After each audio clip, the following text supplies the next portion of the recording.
আসসালামু আলাইকুম রহমতুল্লাহ বারাকাতুহু। সম্মানিত ভাইরা, দেশ এবং বিদেশ থেকে যারা আমার এই ভিডিওটা দেখবেন তাদেরকে আন্তরিক মোবারকবাদ। কেন এই ভিডিওটা করা হচ্ছে, আমরা অনেকে নামাজ পড়ি দেশ এবং বিদেশে। অনেক সময় আশেপাশে মাদ্রাসা মসজিদ না থাকার কারণে আমরা মাসলাগতভাবে অনেক নামাজ পড়ি, কিন্তু নামাজ হচ্ছে না। যেমনিভাবে ফজরের 2 রাকাত সুন্নত, 2 রাকাত ফরজ।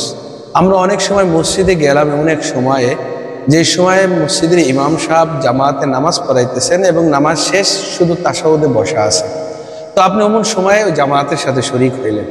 তো জামাতের সাথে যখন শরিক হলেন, এখন কথা হলো যে আপনি তো প্রথমে সুন্নত পড়তে পারেন না, তাহলে এই সুন্নতটা আপনি কখন পড়বেন? অনেকে আমরা ফজরের নামাজ জামাতে শেষ করার পরে আবার পরে সুন্নতটা পড়ে ফেলি, এটা ভুল।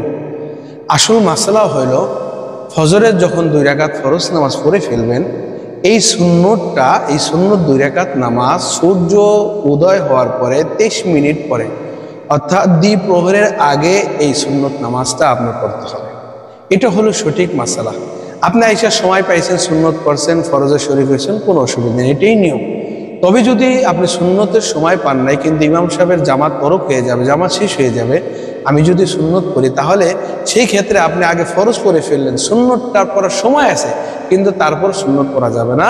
এই সুন্নতটা পড়তে হবে সূর্য উদয় হওয়ার কমপক্ষে 23 মিনিট পরে এবং দ্বিপ্রহরের আগে।